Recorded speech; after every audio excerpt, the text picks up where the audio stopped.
Good morning, everybody. It's Dr. Kemi Olunloyo, Madam KOO. It is the 7th of June, 2020. I'm in Lagos, Nigeria, and I wanted to do a very quick video with regards to Dbanj, Dbanj, the music artist. Now, most of you know that I haven't seen Dbanj for a long time. The last time I really spent time with him was when I interviewed him at the This Day Music Festival in 2006. He was an upcoming fast rising artist at the time, and possibly at Derry. I saw Dbanj at Derry's concert in 2013, Love Like a Movie. So that's been a long time. I spoke to Dbanj this morning about the rape case, leveled against him, because many of you don't know I've been secretly investigating all these allegations. When we have a time like this with a rape epidemic, or as Mr. Atiku says, rape pandemic, okay, because it's really around the world, but it's going on in Nigeria now as an epidemic. A 24-year-old raping an 85-year-old woman, a 60-year-old man raping a 7-year-old. Rape is serious. Sexual violence begins with sexual harassment. And that's what I'm talking about, the Davido case with me. When you start talking to a woman, calling them a shower, harlot, all these things the IPOB boy says, it contributes to harassment. When your boss can touch you in the office and you're so ashamed you can't tell your husband at home that my boss fondled my breast, all these things. We've seen what happened with Bill Cosby, Harvey Weinstein, and very powerful people in the entertainment industry in America. And that's what we have happening now in this period in the entertainment industry. Two of Davido's associates, Peruzzi, and I think one guy called Ichaba, or I don't know. I saw a name yesterday. It's sickening, because even me, as I'm sitting here, I was sexually molested at 8 years old. You guys can see that interview, Azuka's interview for my 55th birthday. And also I was stripped naked on a corridor during the Alima school riots, almost gang raped until one man just lifted me into his house. I was 13. So I understand the whole thing about stigma and coming out later. Okay, years later. Some people in Cosby's case came out 40 years later. Auntie Sheitan and Benjamin Esse. These two people are in this rape allegation with Dbanj, coming up with stories that don't add up. Now, many of you know that I investigated the Koza case with Busola Dakolo. There are a lot of people who think that pastor used his power to cover up his alleged rape with Busola. And there are people like me who think it was all made up in a form of extortion that was backed up by her husband, Timi Dakolo.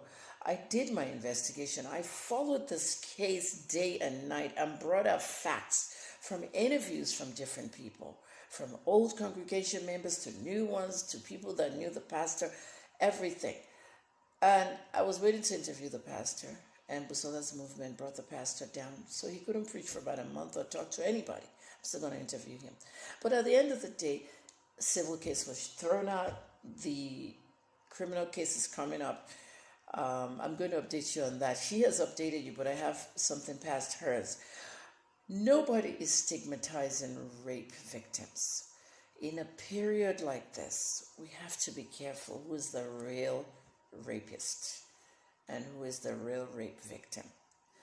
What I have about Dbanj, Dakoye Banjo, suggests that he never raped that woman.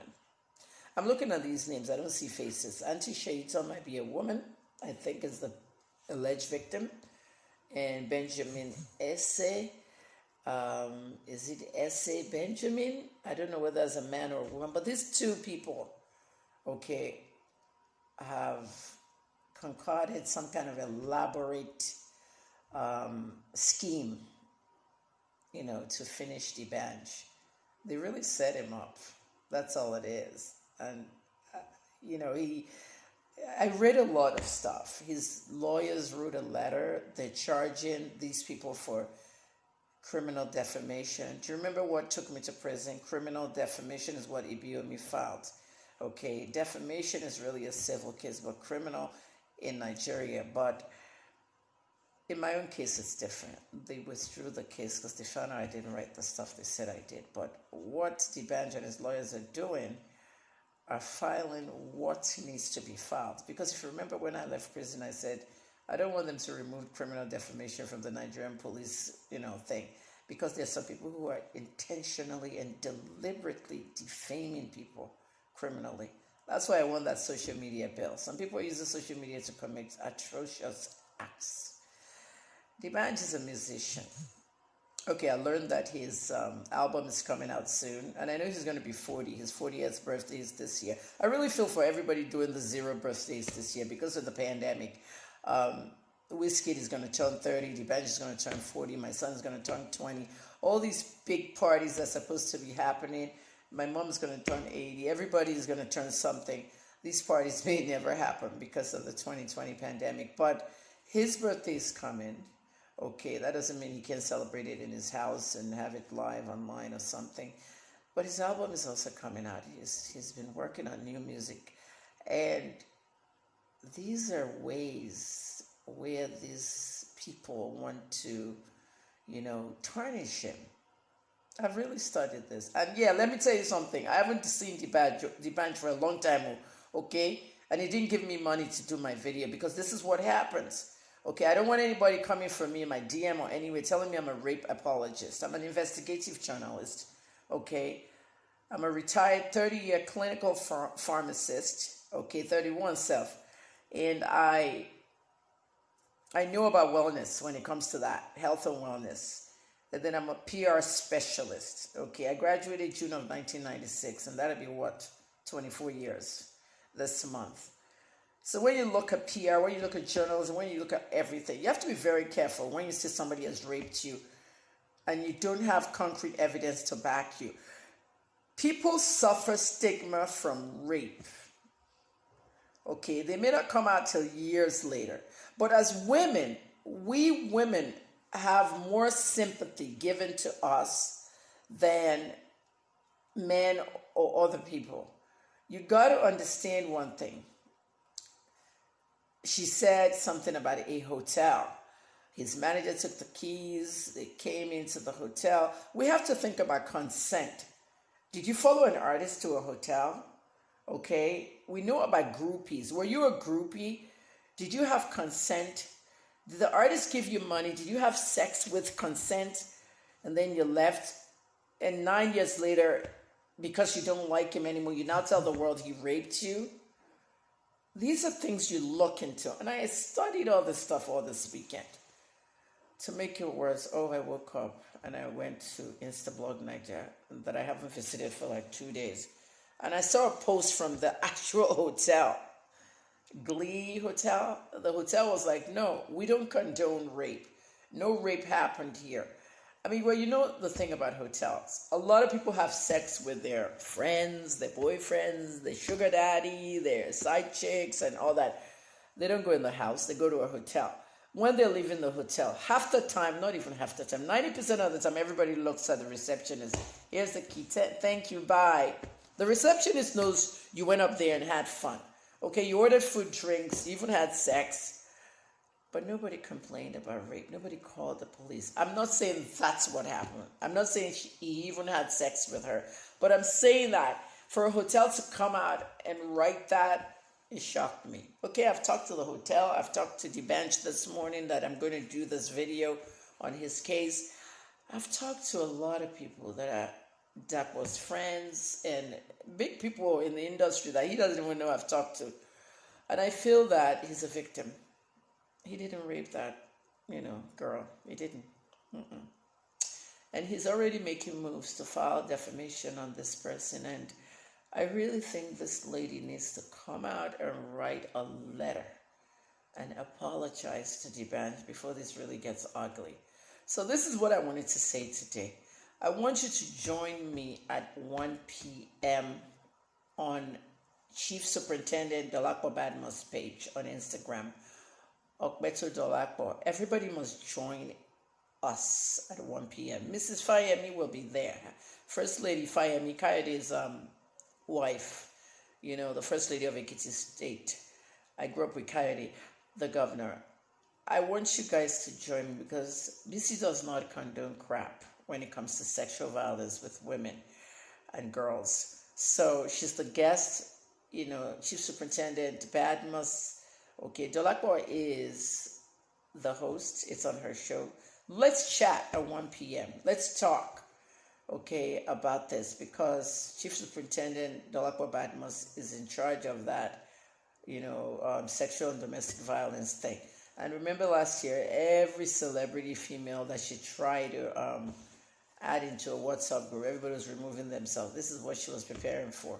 So it's very important that we speak more about rape. If you feel that you've been violated sexually, you need to file with the police. You don't go on social media. This is the mistake Busola Dakolo did. Even though her case had a lot of discrepancies. You don't go on social media. You file a case with the police first. Then you can talk to the media. Everybody's talking to the media. You're talking to Y Niger. You're talking to Punch. You're talking to Kemi Olunloyo. You gotta file a case. Okay. The Perusi girl that I interviewed, okay, has her own case. All right, you got to let the police know before you come out on social media to cause sensation, because social media is a place where people believe a lot of things, and many things they believe in is lies. So you got to know the facts, okay? For me, my conclusion is that Dbanj didn't rape that woman, and Dbanj has been very much on the activism side lately because of what's going on around the world, and he's always been like that. Okay, he's always been like that, talking about, different things going on around the world. He's a big artist. He's a big musician. He's globally known. And we need his voice. We need voices like that. We need voices like, look at Tiwa Savage's voices on many issues. That's how Dbanj is. That's how Two-Face. That's how Don Jazzy, let me say our second generation artists. Our first generations with the fella and all the older ones. But Dbanj, Two-Face, all these, Idris Abdul Karim, shout out by the way to him. You have to put your mouth out. We need your voices. And they're doing that. Okay, this is what I want people like Davido, Zlatan, Naira is even talking to be doing. Instead, Zlatan is telling Sahara reporters that he wished me death by cancer and all my children would die because I simply wanted him to be careful with Shegun Wire, But young artists are reckless. You need to get on the side of activism. Coronavirus is real. People out there saying coronavirus is not real. If somebody like Naira Marley says it's real, his voice is powerful. Educate people, okay? Information, education, do that, all right? Because sexual harassment, sexual violence, they're all intertwined. And this is what I was talking about with Davido.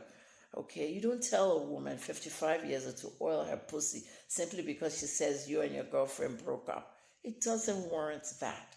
Okay, if you're a Davido fan, you're still there waiting. What did Davido do to this woman? Leave Davido alone. I get a lot of DMs, people cursing me and all that stuff. I'm hurt. Okay, but please don't sit down. Okay, and make up stories about rape when it didn't happen. Don't have sex with people in hotels or in venues or anywhere and come out 8 years later because you don't like that person again and call it rape. Have your concrete evidence and information. For the moment these people were saying something about a hotel key, I didn't lodge in the hotel, his manager took the key. There were aspects of consent there. Ladies, if you have a question about rape, okay, if you want me to investigate a rape, okay, I'll do it. Okay, I'll put some time into, I know I can't investigate everything, okay? I don't have funds to do it and I don't have the strength to do it. But it's not that I'm only doing people that are high profile, but a lot of high profile people have taken advantage of women. Okay, and we don't want it covered up because sometimes it stigmatizes the women themselves. But speak out now. Speak out. Go to the police. I want to thank Nigerian Police Force for the poster they sent out. You can find it in Dija's page, Afro Dija. You can find it on my page. You can find it on Tiwa Savage page, the poster that says you should call Call the forced sexual unit. Okay? Good luck to everyone.